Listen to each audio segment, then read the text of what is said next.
Hello everyone, welcome to William in the Magic Box. Today on our show, we are going to have Suresh. Suresh is from Malaysia, but he lives in New York City in the USA. So let's see what Suresh has to say. Enjoy the interview. So hello Suresh, how are you? Yeah, very good, thank you. So tell me, how's your day going so far? Well, it's actually a very pleasant start because I just walked my dog, so it's a nice start to the Friday morning in New York. So tell me, what's the name of your dog? Finn, do you want to see him? Yes, please. He's literally by my side. Come on, he always sits by my side throughout the Oh my work. God. Hello, Finn. Hi, hi, hi. Hello. How old is Finn? He is, well, he's actually quite old. He's 8.5. Wow. Yeah, eight and So a half years old. So tell me so far, what's the most meaningful lesson that Finn has taught you? Unconditional love. Uh, Generally. And I think there's something magical about dogs. mm, They really display unconditional love. And even like, there are days when we might get upset with him because he's pooped in the hall, etc. And then you're angry with him, and like 5 minutes later, he's all still bubbly and loving. And then when you come home from work, like you've not seen him the whole day, and he sits down very quietly because he's very sad when my husband and I are not here. And then when you walk in, he's just like full of love. He's like not angry that you've been away, and that's all he ever displays. So unconditional love. I think dogs were made to be angels, to be honest. so tell me how Finn came into your life. Um, so my husband and I got him in 2016, Mhm. and honestly, it's just been a part of my life that I've always wanted a dog, but I'm also a I've got real OCD, so I like things clean, neat, tidy, organized, etc. And the thought of having a pet would just be like, oh my God, everything will be a mess. And then when my husband and I started a relationship, I was in a very, very good place. I was very happy, and I felt like that one element of getting a dog would complete the relationship. And so Amazing. not that it wasn't complete. It just felt like, okay, it's all right. I'm actually with someone who would love as much as I do. And that was really the impetus. And then when we went to see him, and so unfortunately, like we bought him from a pet store. Pet stores are decreasing in the United States now, Hmm. and because they really want to encourage much more around what do you call that? Um, yeah, Oh my I know. God. I know the words. Oh Yeah, my God, my head is just not working today. I know. Rescue Yes, dogs, rescue dogs. right? Yes. Yeah. And but we saw him in a pet store, and he was actually being eyed up by another couple who really wanted him. And we saw him in the other place, and we were playing with another dog. And then they couldn't make up their mind, but they got up and said they're going to think about it, and they left. And then we said, could we see him? And they brought Finn over to us, and he was just loving, like from the start. He fell in love. He just kept playing with us the whole time. I just like my husband and I, yep, this is it. This is him. He wanted to be with us, and we wanted to be with him. So yeah, never regretted I've it. got goosebumps. Oh my God, I've got goosebumps. Next, I'm sure he chose you guys. You know what I mean? Yes, That's I actually think so. And it's absolutely funny we joke about this, but like, we live in an apartment in New York, and it's not our apartment, it's his apartment. We just happen to live with him. Yes. So Yeah. tell me, Suresh, you originally from New York City? No, I'm actually originally born and brought up in Malaysia. But I'm just very conscious. My skin color looks so like bright and white on my skin. Beautiful. Looks very, Actually, it's very, just very nice, like very this is beautiful. a really weird. Like I don't know whether there's a filter, but I didn't use a filter because we normally use Microsoft Teams. But no, I was born and brought up in Malaysia, and in fact, Malay is my first language. And I left Malaysia at the age of 21, I think it was. So literally, I was born and brought up in that country, and then I moved from Malaysia to London in the UK for at the age of 21 to do my degree. Then I stayed on, did an MBA. Then I got a job and stayed on, and I lived in the UK for another 21 years. Oh Um, my God. yeah, and I basically naturalized as a British citizen at that point because I'd bought home. I was, having a life in the UK, and then about 10 years ago, so just short of 10 years. Next year will be 10 years. I moved from London to New York when I was transferred with my work. So my work moved me from the office in London to the office in New York, and I've been here since. Oh my God, amazing. I'll tell you something now. I had a lovely doctor on the show from Malaysia, actually. He lives Oh in, yeah, I know I did. I saw that, and he's it's, in Toronto. yes, he's in So Toronto. yes, he's based in Toronto. I watched that interview. Yeah. Amazing. And all your family are back in Malaysia or in London or in the No, so unfortunately, my siblings. So I've got two siblings. I've got a sister who lives in the States. I've got a brother who still lives in Malaysia. Mhm. Unfortunately, our parents. We had three parents, if you like. Our biological mum and dad, and our stepfather. Unfortunately, all three have already passed away. They passed away quite a while back. So there's only the three of us left, and the biggest part of the family are here in the United States, which is my Okay. sister and her two kids, my niece and nephew. In fact, my nephew's staying with me today, and my entire family are coming over this weekend. And my Oh, brother and his wife live in Malaysia still. amazing. And what do you do for work, for a living? So I'm in the marketing industry, marketing communications industry. Currently, I head up growth and business development for a very big global creative agency called McCann. And Ama- I've been with the company just over a year now, but I've been in this industry for about 24, 25 years. Oh, wow. And since you left Malaysia, sometimes you come back to visit or not? Well, hopefully, literally just this past week, my siblings and I have been talking about going back, making a very big family trip back home. Because it's been, wow, next year will be 8 years since we've gone back. The last time we all went back was for my brother's wedding in 2017. We've been trying to go back, but then the pandemic happened. We couldn't travel. And then just, financially, it's not cheap to go back. It's a long, long way from the US. I mean, like the quickest flight we can get is something like 22 hours, 22 in a general, Wow. like if you take a stopover, it can be up to 30 hours to fly. So it's a lot to go back. So, and hopefully next year, God willing, everything goes well. It's literally going to be a very big family pilgrimage back as both our parents are both buried in Malaysia, one in Right. the UK and the other two in Malaysia. So it's a pilgrimage to literally go back and visit their graves, etc. But there'll be about 10 of us for that Wow. trip. Yeah. That's amazing. Oh my God, I can feel the energy already of the trip. Yeah, exactly. Exactly. Okay, Suresh, so during the journey, I'm going to explore a little bit more about your life and also about your journey so far, okay? Okay, great. Before we start our journey within the Magic Box, I would like you to tell me what was the highlights of your week so far. Ooh, the highlight of this week has been a my family and I went through a very difficult time for the last 2 years, Mhm. and there was a heavy load on the family to bear. And then this week on Tuesday, we had a resolution.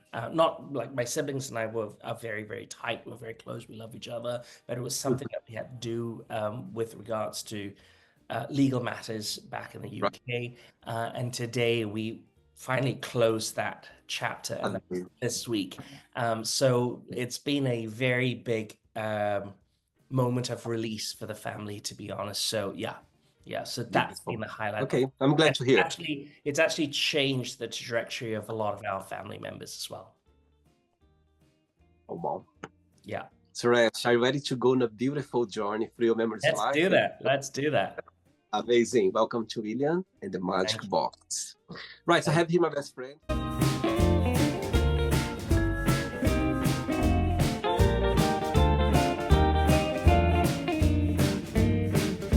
Wonderful questions, okay? I'm just gonna play a song just first to relax before the you. Okay. first. Okay, Okay. let's do it. Right, so before we start the game, during the journey, if it comes up a question that you don't want to answer, don't want to talk about, always can change, okay? Yeah. Great. Right, first question is, what do you miss the most from your childhood and why? The simplicity of my life as a child. And I've had the benefit of growing up, as I said, in Malaysia, which is a very cosmopolitan country, and I grew up in a very, very small town. And then I moved to the capital, Kuala Lumpur, and then from KL I moved to London, lived in quite a few places in the UK, up north and in London as well, and then now New York. And in the process of all of that, I've traveled tremendously as part of my career. My job took me all over the world. I've literally been to virtually every continent. I've been to over about 60, 70 countries, I want to say. And the Wow. older I get, the more I realize how complex life is. Hmm. And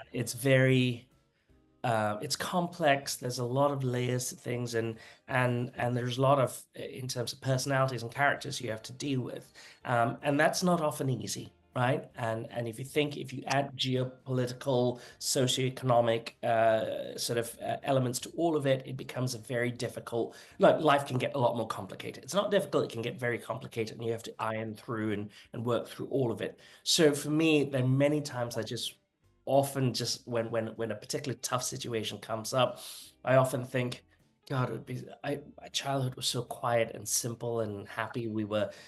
All we did was we went to school, we came home, we had nice food that our mum cooked, and we played and then we went to bed and the next day we just continued and we had nothing. Like I didn't come from a rich family at all. In fact, we weren't rich at all. We didn't have any wealth of any sort, um, but we were happy.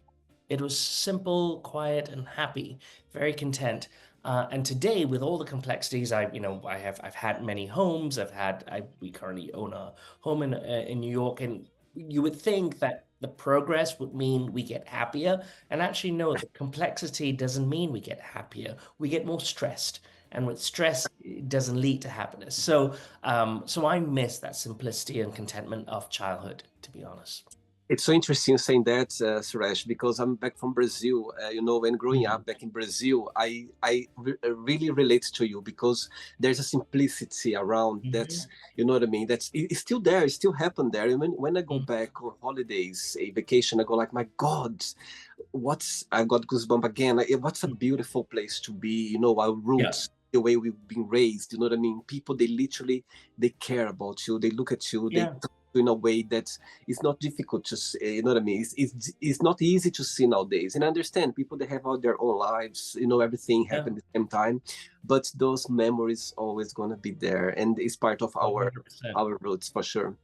100%. Saying that, for you growing up as part of the LGBTQ plus community, tell me your experience. Did you have the support of your family? It was a bit tricky for you. So I came out very late in life actually, because growing up in Malaysia was not easy being LGBTQ. In fact, I wasn't out at all. I didn't even understand the concept of being gay. I knew the attraction, I knew how I felt, but I couldn't Yeah. act on it because I was born into a Muslim Christian household, and Okay. therefore very religious. And both from an Islamic side and a Christian side, it was wrong to be gay. It was sinful. It was dirty and sinful and all of Yeah. that. So in my mind, and as I said, I was brought up in a very staunch religious household. I kept thinking of that as a sin, something really ugly that I tried to purge, and like I never talked to anybody about it because, hey, it was illegal even to be gay. So the word gay never existed in my vocabulary. I didn't know what it was, but I knew the emotion that I was going through, but I had no words for it. So what I ended up doing is becoming overly religious so that I could try to push it and clean it out of my system, kind of thing, right? And and it's not until I left for the UK and I arrived in the UK, and I remember, and like even if you imagine, right, in Malaysia, like any form of romance or love or sexuality is never seen in public, right? It's our TV shows and our movies are censored. Any scene with sex or people kissing or holding hands is censored, and so we never even saw that in public. So that was like for me very foreign.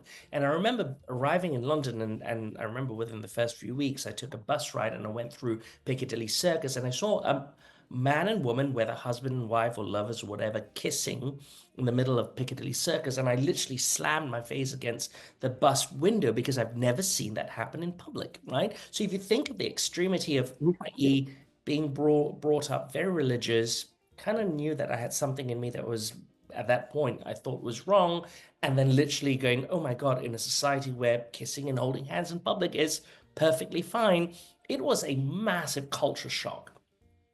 And I still didn't act on it until many, many, many, many, many years later. In fact, I still continued to suppress it. So I, joined a church in the UK, became really religious there as well. So I can literally suppress this whole thing.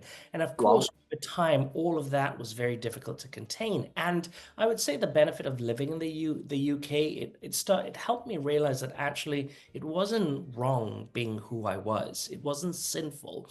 It was just my sort of walk in life, right? I was born this way. I didn't go into a LGBTQ school and go, oh, I like to be that kind, right? You're born that way, and you suddenly get the opportunity to spread out your wings and be who Yeah. you are. That was the opportunity. And I then got into a relationship for about 11 years, and at that point I hadn't fully come out. Like within my community, my ex, and who's also a good friend, and the friends that we had knew that we were all obviously a very open LGBTQ couple, but we were also most of our friends, 95% of our friends were straight. Like, and so Wow. we didn't even like revolve around the LGBTQ community. So we weren't fully out. I didn't, if somebody asked me, I didn't hide it at that point, but we never really talked about it. And it was actually the day after my mother died that I actually came out, because she in particular was a very, very staunch Muslim and who became a very staunch Christian. She converted. And to her, I knew and I felt that if I ever came out, would be a terrible disappointment in her life. I don't think she would have loved me less. She would have been very broken. But I realized when she died without ever knowing me, and the real me, right? And because I was always putting up a front and everything, and so I think it was at that point I had to like finally realize I have one life to live, and it's mine. And if I'm never happy, it is never going to be a pleasant life for me. And I don't know how long I had much more to live, but I didn't want it to be in misery. So it was at that point I literally I wrote a letter because at that time, my father was still alive, and my sister, my brother, and the extended family. So I wrote to everybody. I was living in London. They lived in Malaysia and the US. And so I wrote to all of them and said, this is the situation. And not the situation, this is who I am. And you can choose to love me and continue to be, because I haven't changed. Everything about me remains the same. Now you just know the fact that I've kept something from you that has always been part of my life. It was difficult at first, in full transparency. There were sort of challenges.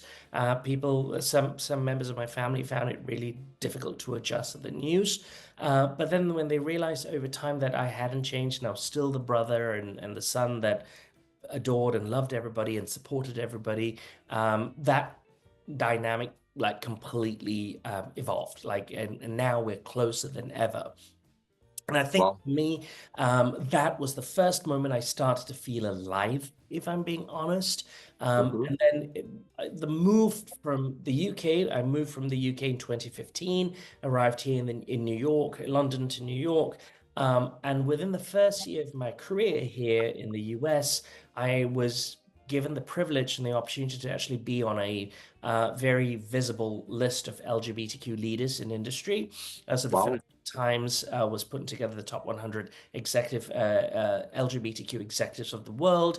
I actually declined that invitation 3 times. That emailed me and Wow. said, we would like to include you on this list. You have to obviously not self-nominate, but you have to officially say yes to it, because you're being outed very publicly, being Of LGBTQ. course. You need to be comfortable with that. And I said no, because I didn't feel I did anything to be on a top 100 list. Like, I felt like an imposter completely. And the fourth time they emailed me, they said, okay, we're not asking you, we're telling you to put your name on the list because you're going to be on this list, right? I love it. I So love it. I went to my HR team and said, look, what do you think? Is it okay? Should I do this, etc.? They went, oh my God, of course, definitely do it, etc. So I said okay to being included in the list, and if I remember correctly, I came out as a number 64 in this top 100 globally. But it was a very humbling moment, because I kind of thought it was all about me and kind of self-gratifying, etc.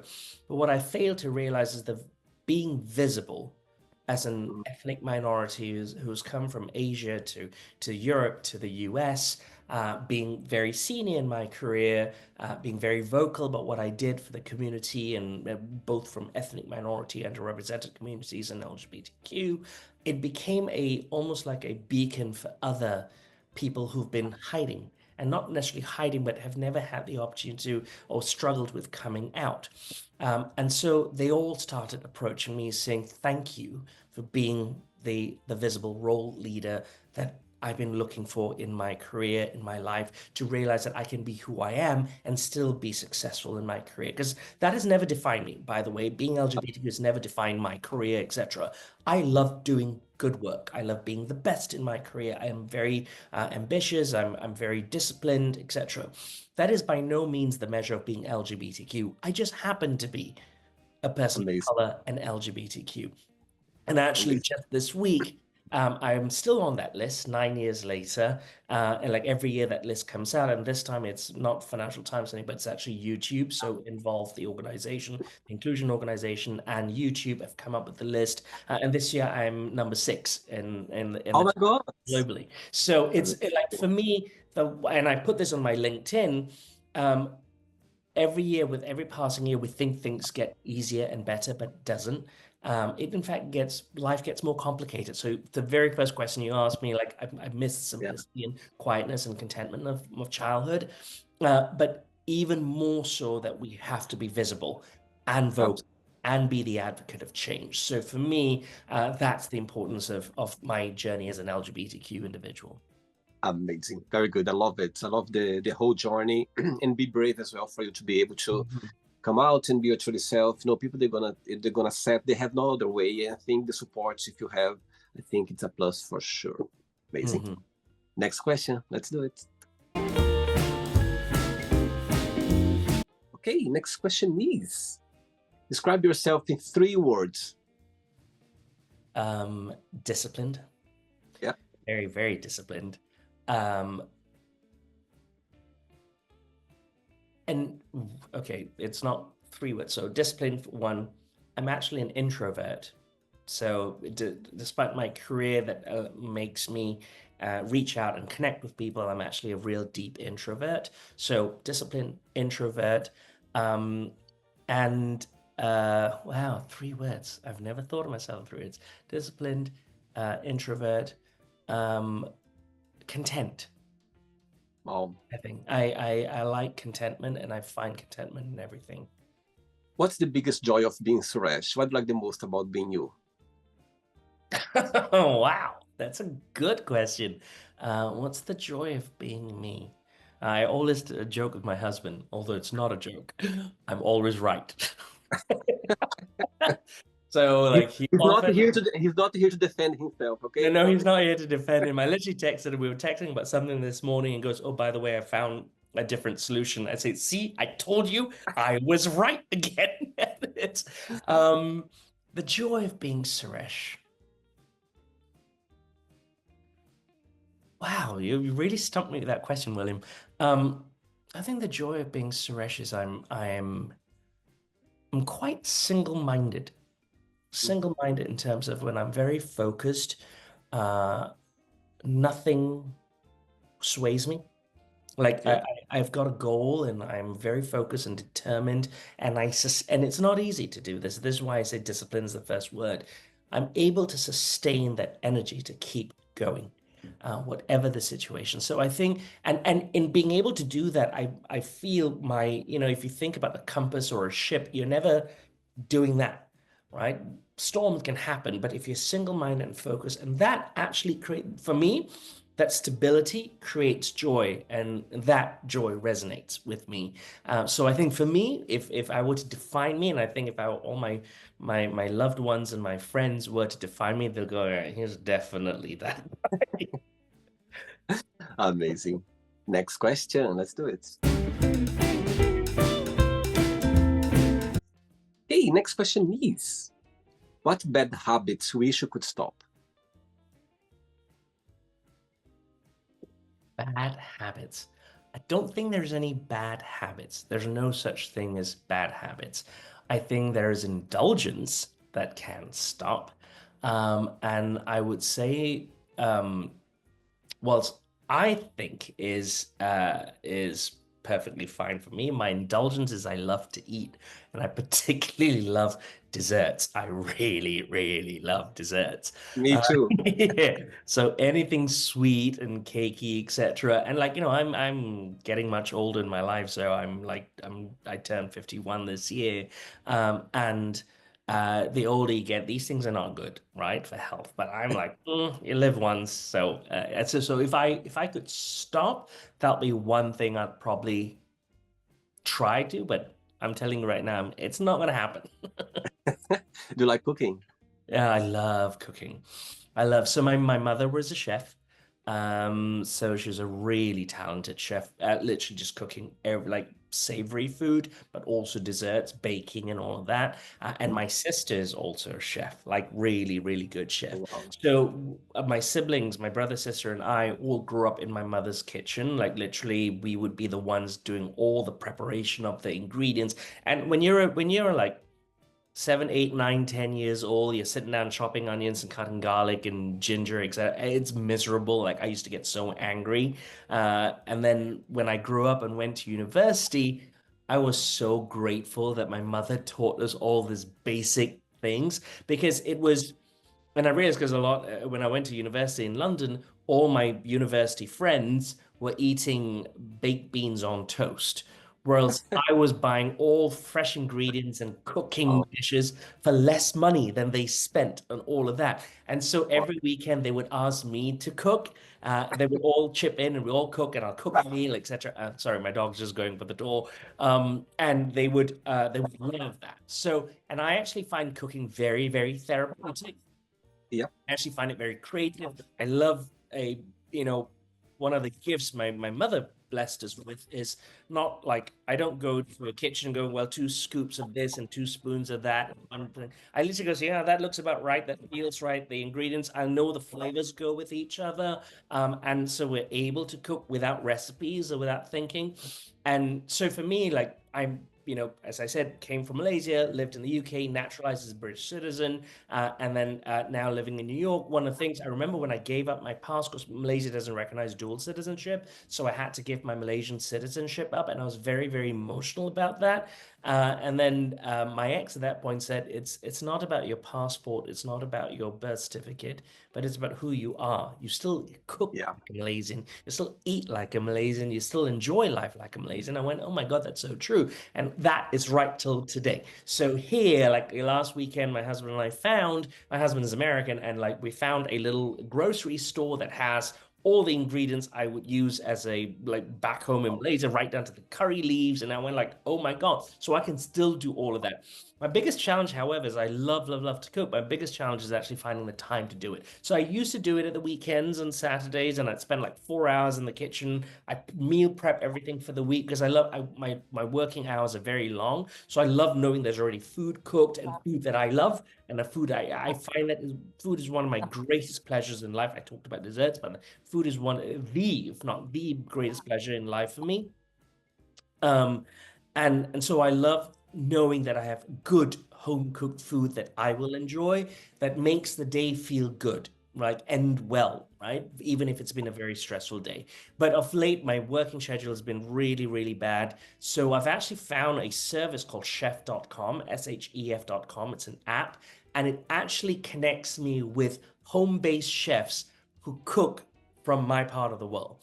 Oh, wow. And they're not like big chefs, etc. They literally they cook in their own home kitchen, and they supply basically all sorts of food that you want from all over the world. So I found Indonesian, Indian, Chinese, Thai, Vietnamese, and so I can literally order various dishes from various people, and it comes with it every week. And now I literally get home cooked food without having to cook home cooked food. So I actually get a lot of time back as well. So yeah. I was thinking, oh my God, how I just was picturing yourself with your university colleagues, like all eating together. You're very lucky to have you like cooking fresh, fresh food around. Beautiful. Yeah, Wow. I used to love doing that. And we would all get together in the, because we lived in dorms, university dorms, and there Yeah, is a central kitchen. We would all bring the ingredients, like I would write the list and everybody brings the ingredients and I'll go, okay, I'll be organized. You do the onions, you do the garlic, you do the spices, etc. And I was just there cooking. Yeah. So I love food is my one of my greatest pleasures. amazing. Three questions left. Let's do it.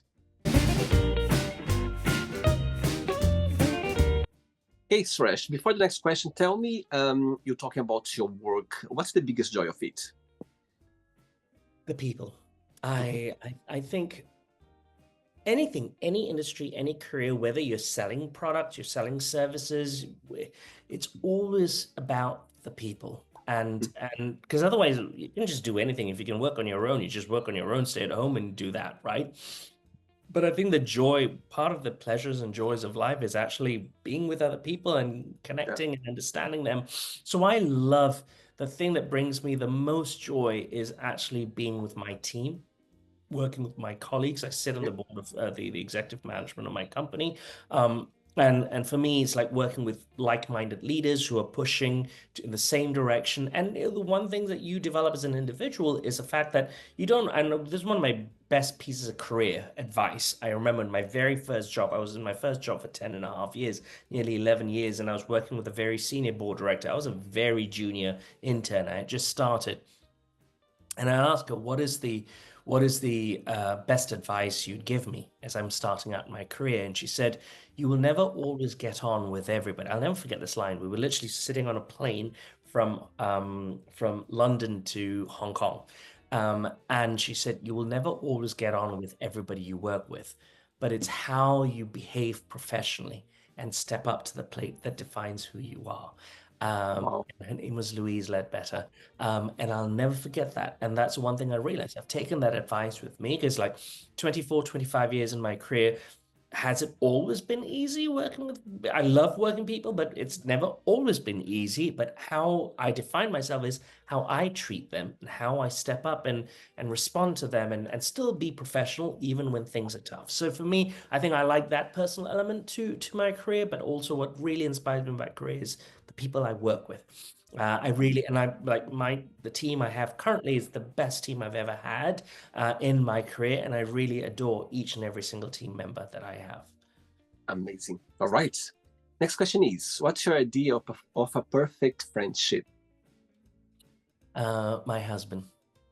Oh, look your face, my husband. Yes, and my husband and I often talk about this. And don't get me wrong, we had a lot of struggle. We've been together for 8 years. We've been married for six. Wow. We actually had a separation a couple of times in between that, Wow. um, and it was because we found it we were not talking the same language, and it was actually my niece who was living with me at that point during summer break.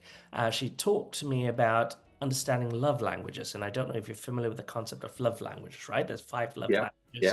languages. It's gifting, quality time, um, It's give the quality. physical touch, Yeah. acts of service, and something else I I'm missing. don't know. Yeah. I'm missing the fifth. So it turns out that actually my husband and I were speaking different love languages, but never really understood that. So I had Right. never heard of the concept of love language. So we actually became we talked about it and realized, oh my God, now that I know what matters to you, I know how to make you happy, and I likewise myself with him. Words of affirmation. That last one is words of affirmation. Yes. And and that changed everything. And so uh, my husband knows everything about me, and I know everything about my husband. It's the truth and trust and the honesty in that that really defines true friendship. And before anything else, yes, we are lovers and we are husbands and we are together, etc. But he is, and we often refer to each other as hashtag my person. If you ever watch Grey's Anatomy, it's Meredith and Christina Yang in the show, and he is my person, and my person is the deepest friendship that I have. So for Wow. me, that's my definition of friendship. Okay, so your husband is watching this interview right now, and you have a moment, an opportunity to send him a message. What would you say? He's watching? Uh, he's watching us. I am always right. Of course. I think my message to him would be, um, whatever comes our way, we've got each other, right? We've got each other. And there's so many things that have happened in our life. He's had a difficult upbringing, as have I, but we can depend on each other. We are each other's rock. And for me, that's like, there's no filter to that. The days are good, there are days that are bad, but that's always the anchor. And I know and I feel safe in it. And that matters to me. Oh, beautiful, beautiful. And I would like to know if he agrees that you're always right. I know he literally sends me this meme sometimes. There's a Japanese monkey. I don't know whether you've seen this, but it's sitting in a pond, and the Japanese monkey's like thinking and pontificating. And he goes, literally, the meme goes like, I don't want to agree, but I know my husband's always right.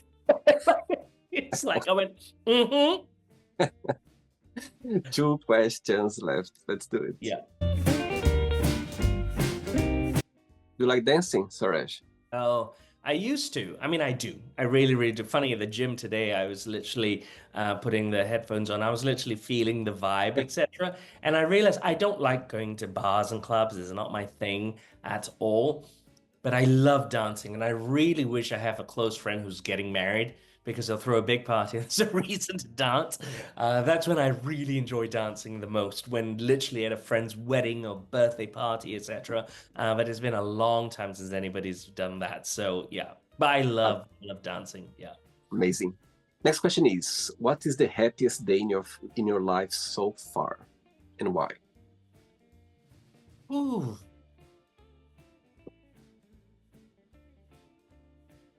wow, so many days. Um, you know what? I'm going to answer this question with a provocative thought. I think my Mhm. happiest days are still to come. Wow. My Wow. happiest days are still to come because um, life only gets better. And so I think for me, my happiest days are still to come.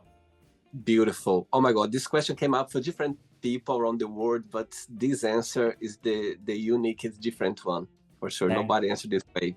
I love you. it. Thank you. Last question, ready? Yeah. Let's do it. Let's one. But before the last question, I'm gonna go back to a moment, very important moment in your life when you came out. Yeah, you mentioned about was just when your mom sadly passed away. My question for you is deep inside, and I'm getting goosebumps now about this. Do you think that she knew it somehow, or any proposal, something, or not? She completely didn't think she even wondered about that. I think this is what I believe. Every parent knows their child inside out, right? And I was very, very so I maybe my brother and sister will agree to this, but um I was the particularly in the later part of my years, I was the child that was closest to her. She often said, when I talk about my three things about being disciplined and content, etc., my mother always knew I was a very disciplined child from childhood. I was like from the earliest years, the moment I could wake up and make my own bed, I was a very disciplined child. Um, and and so she knew everything about me. And later in the years, I would talk to her about everything under the sun. I'd tell her about school, my friends, and blah blah. And she loved that I was very open. But in the later part of my years, I didn't talk to her very much, and I still have a 10-page handwritten letter from her to say in my Wow. final years, in her final years, she died of cancer. But in the final years of as I was growing up, I grew distant because I couldn't talk to her about my life and who I was and all of that. And she literally wrote that into the letter that I used to be so open, and she misses the fact that I didn't talk about it. But that letter also alluded to the fact that um, if I were to choose a homosexual life, it is punishable by death and it's a sin. So a mother knows their child. And because of that, And that letter in particular, I chose never to come out to her. She was already dying of cancer. So for Um, me, why why destroy a woman, a mm, mother who's already going through a lot emotionally? I know now she's wherever she is in heaven looking down, she knows it. So I'm gonna like, okay, I'll answer you one day when I get there. But mhm, like whilst you're alive, why make your life even more difficult? Like it totally. stopped me from being who I am. This love, this love, this is There, love. exactly. It was my way of showing that I love you. I didn't want you Totally. to feel that suffering when you're already suffering. So for Yeah. me, I think it was about she knew she didn't want to talk about it and she didn't want the acknowledgement of it. So that's what I believe anyway. Oh my God! If you could see my butt right now, Suresh, I think I feel. Oh, look! Oh my God! It's You know why I'm feeling this way? Because I totally agree. I think the parents they know us even better than ourselves. Sometimes they can tell Yeah, you. It's funny yeah. because my mom back in Brazil, I had one of my English teachers. She came to London to visit London, and suddenly my mom literally just sent to me some socks and some boxers, some underwears. And my teacher was like, "Your mom sent underwear to you." I said, "Oh my God, I don't know how, but she knew it. I need it." Can you imagine? She could see. I was Yeah, thinking they about could buying some. sense it. Yeah. Yes. And I was thinking about buying some underwears. And she literally, when I opened the pack, I was like, oh my God, how come she knew it? The right size. I left Brazil over 20 years, almost 20 years now. And the Wow. right size, she got it. The right, I was like, Oh, wow, wow. mom, they know very well, for Yes, sure. they do know. They do know. Beautiful. Okay. This question, what do you like the most about yourself? I already asked that, so I'm going to change. Okay. Last question is, which talent do you wish you had? Which talent do I wish Yeah. I had? Oof. I wish. I don't know. I think maybe this is where it's difficult because, like, I've never wished that I had anything. Yeah. That I talk about one of my three sort of traits is Yeah. content. I'm happy with what I've got. I don't feel envious of anything. Uh, I I'm gonna put this question a different way then. So tell okay. me what's the meaning of life for you? Meaning of life. I think I would, if I were to define it, it is the expression and the emotions that my dog gives my husband and me. The meaning of life is unconditional love. And when we see what's going on in the world today, in Palestine, in Gaza, in Ukraine, Sudan, the economic and political situations all over the world, if only humanity could really live on unconditional love and realize that we are all human, we're all equal, I think it'd be a much happier place to live in the world. It's not about the riches, it's not about the money, it's not about the wealth, it's not about like all we know and like we watch it in popular Hollywood films, right? The first thing when like I believe there's life outside this earth, like in other planets and other like otherwise it's a very Yeah. wasted space, Yeah. to be honest. Absolutely. Um, the first thing we do when it comes to discovering aliens or whatever in a TV movie or a TV show or a movie is they invent weapons to kill. That's the first instinct, humanity. Rather than actually saying, what if everything is benevolent? Humanity by nature comes from a place of love. That's where Yeah. we all, and for me, the meaning of life is that unconditionally, loving unconditionally as a human. It should come naturally to everyone. And every baby and every child that's born into this world comes from that. We Yeah. train them to look at life differently. We train them to think of life in an ugly way and everything. And that's the conditioning of life. So for me, the unconditional love and humanity is, for me, the meaning of life. Wow. Just to add something to that, I've learned something here on the show. I've learned so much, many things, but something about dogs. I didn't think about that actually, but a lovely man told here on the show that Do you know why dogs, they're always happy and cheerful and beautiful? Do you know why? Because they just live in the present. They never live in the past and never live in the future. I was like, oh Mm-hmm. my God, I never thought about that. And I was like, wow, Mm-hmm. he just literally made my day when he put that on the show. I was like, my God, that's so amazing. There's That's a why. lovely little comic strip that drew this picture and is exactly describing what you've described of this man and his dog sitting down. It's literally sitting on a bench looking at the sort of ocean with the mountains in the distance. And they literally drew a thought bubble on the guy is thinking about house, car, money, etc. And the dog is thinking, sitting down with this man right now Oh, is what yeah, I love most, right? And that for me is the description of unconditional love of humanity. absolutely. All right, it's not the end yet. Let's play now the word association game. I'm going to give away Mhm. some words, just tell one word that comes to your mind. Quick thinking. Let's start with family then. One word that comes to mind with the word family, um, love. Money,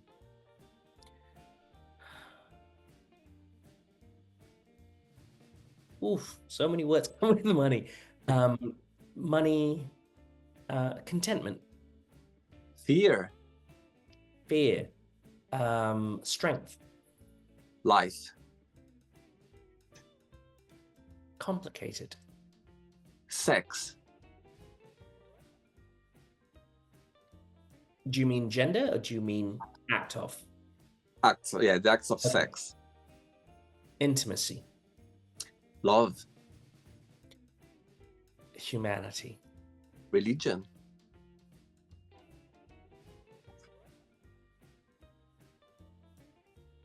political, one word for politics. religious, Good.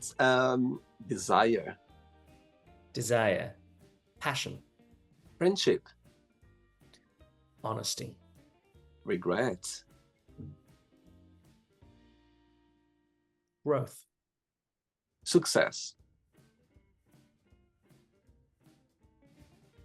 peace, wish,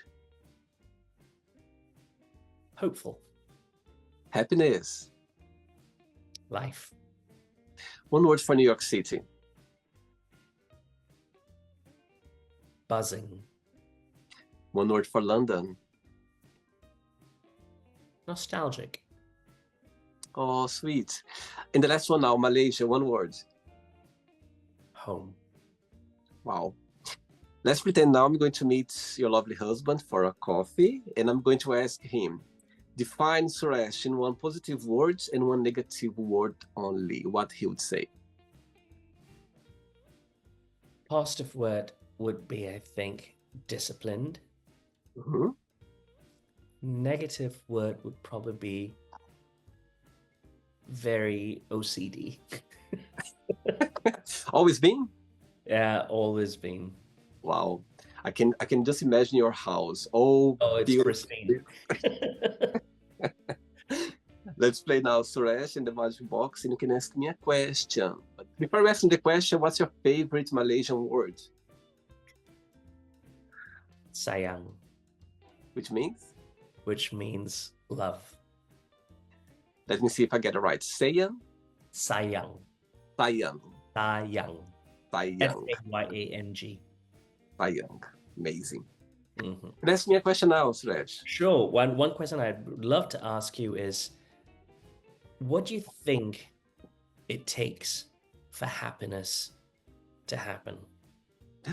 Beautiful question. Oh my God. All right. I think, wow, beautiful. You've got me in the spot now. I love that. I think happiness to happen, Suresh. I think it's when we realize that whatever you feel like, whatever you feel is good for you, is right for you, something that's gonna be your truly self, how you're gonna express yourself. That's the meaning of happiness for me.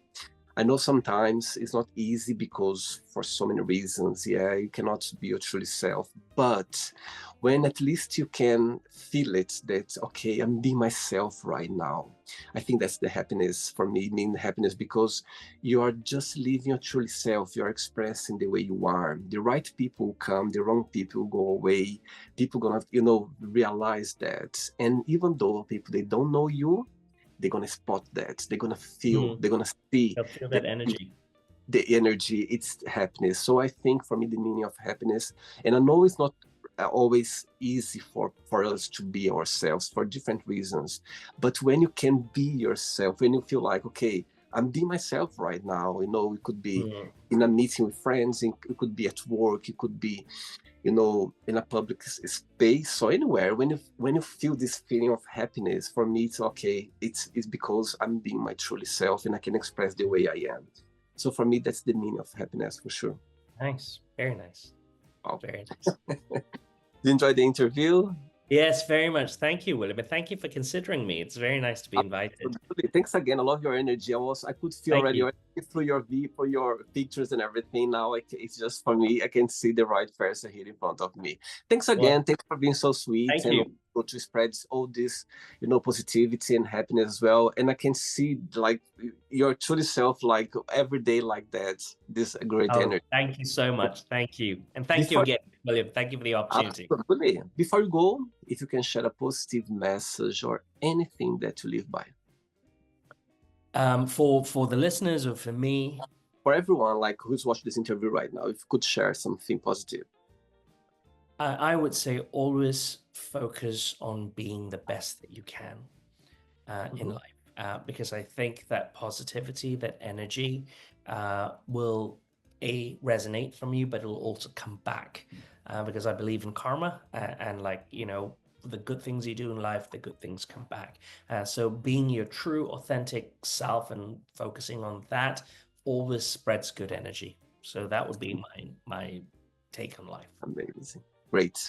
So regards to your Super. husband, your friends, and your Thank family, you. keep in touch, okay? Take Thank you care. so much, William. Really appreciate it. Bye. Bye. So, did you like the show? Don't forget to give a like, share it, and also don't forget to subscribe to the channel. And if you'd like to be part of the show as well, first, subscribe to our channel, and after that, just go to our website, www.williamandthemagicbox.com, and send us a request saying why would you like to be part of the show. And I see you there. Bye bye, see you next time.